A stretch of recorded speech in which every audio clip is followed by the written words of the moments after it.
بسم اللہ الرحمن الرحیم۔ السلام علیکم ناظرین کرام، نئی ویڈیو میں آپ کو خوش آمدید کہتے ہیں۔ امریکہ کی ترکی پر پابندیوں کے بعد پاکستان اور ترکی کا روس کے ساتھ مل کر نئے ہیلی کاپٹرز تیار کرنے کا معاہدہ طے پا گیا۔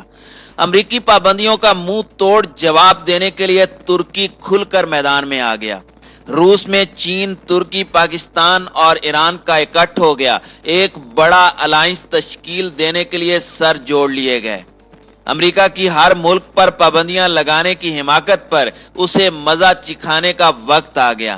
آئندہ متوقع سپر پاور چین نے 5 ممالک کی قیادت سنبھال لی۔ ترکی نے پاکستان کو جدید ٹیکنالوجی سے لیس کرنے کا بڑا قدم اٹھا لیا۔ ویڈیو کی تفصیل میں جانے سے پہلے تمام دوستوں سے گزارش ہے کہ ویڈیو کو آخر تک ملاحظہ کریں تاکہ خطے میں تیزی سے بدلتی صورتحال سے آگاہ رہ سکیں۔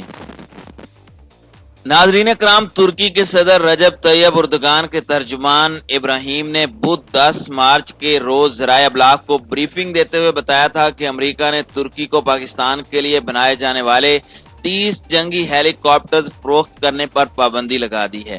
پاکستان اور ترکی کے درمیان 2 انجن والے گن شپ ہیلی کاپٹر کا معاہدہ 2018 میں طے پایا تھا۔ $105 کروڑ کا یہ معاہدہ پاکستان اور ترکی کی تاریخ میں ہتھیاروں کی فروخت کا سب سے بڑا معاہدہ ہے۔ ان ہیلی کاپٹروں میں امریکی ساختہ انجن استعمال ہوتے ہیں جو امریکہ نے ترکی کو برآمد کرنے سے منع کر دیا ہے۔ پاکستان پر امریکہ کی مہربانیاں ایک مدت سے جاری تھیں، اب ترکی امریکی دوستی کا تازہ شکار بنے گا۔ دونوں ممالک کی ایک صدی پر محیط دوستی اور شراکت داری اس وقت خطرے میں پڑنا شروع ہوئی جب طیب اردگان کی حکومت کا تختہ الٹنے کے لیے فوج میں بغاوت ہوئی اور امریکہ کے زیر استعمال ترکی کے ہوائی اڈوں کو باغیوں کی سہولت کے لیے استعمال کیا گیا۔ ناظرین کرام، اس بغاوت کی بروقت اطلاع ترک صدر کو روس کی جانب سے دی گئی تھی، حالانکہ روس کے ساتھ ترکی کے تعلقات کبھی خوشگوار نہیں رہے۔ ترکی روس دشمن یورپی اتحاد نیٹو کا اہم رکن بھی ہے۔ انہی دنوں ترکی نے روسی ہوائی جہاز کو نشانہ بنا کر بھی تباہ کر دیا تھا، جس پر روس اور ترکی کے درمیان جھڑپ ہوتے ہوتے رہ گئی تھی۔ اس کے باوجود روس کے صدر پیوٹن نے طیب اردگان کی مدد کی، جس کے بعد دونوں ملکوں کے درمیان نئے تعلقات کی ابتدا ہوئی۔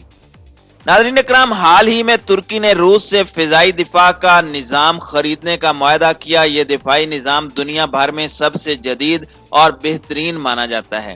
اس کی کارکردگی، رینج اور دشمن کو مار گرانے کی صلاحیت امریکی دفاعی نظام سے کہیں بہتر ہے اور قیمت بھی کم ہے۔ امریکہ نے ترکی کو روسی دفاعی نظام خریدنے سے منع کیا، اس کے انکار پر بہت سی پابندیاں لگا دیں۔ اب انجنوں کی برآمد سے انکار نہ صرف ترکی بلکہ پاکستان کو بھی سبق سکھانے کے لیے ہے۔ پابندیوں کے نتیجے میں ترکی نے امریکی انجن کے مقابلے میں اپنا انجن بنانے کا اعلان کیا ہے۔ تازہ ترین اطلاعات کے مطابق پاکستان اور ترکی مشترکہ کوشش سے اپنا طیارہ بنانے جا رہے ہیں۔ پاکستان اور ترکی دفاعی تعاون میں تیزی سے آگے بڑھ رہے ہیں۔ اس تعاون نے دونوں کے دشمنوں میں پریشانی کی لہر دوڑا دی ہے۔ اس کی سب سے زیادہ پریشانی اسرائیل کو اور تکلیف امریکہ کو پہنچ رہی ہے۔ ناظرین کرام، ایسی پابندیوں کے نتیجے میں امریکہ نے ہمیشہ دوہرا نقصان اٹھایا اور پھر اسے پابندی زدہ ملکوں کی طرف واپسی کا موقع نہ مل سکا۔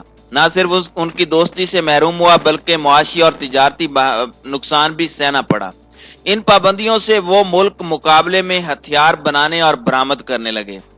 ناظرین کرام، پاکستان اور ایران اس کی ظالمانہ پابندیوں کا نشانہ بنے اور یہ پابندیاں دونوں ملکوں کی دفاعی صلاحیت کو مستحکم کرنے کا سبب بنی۔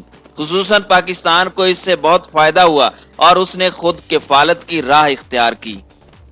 روس کی افغانستان میں شکست کے بعد امریکہ نے پاکستان پر دفاعی اور معاشی پابندیاں عائد کر دیں۔ ان پابندیوں سے پہلے دونوں ملکوں کے مابین امریکی ٹینکوں کی خریداری کا معاہدہ ہو چکا تھا۔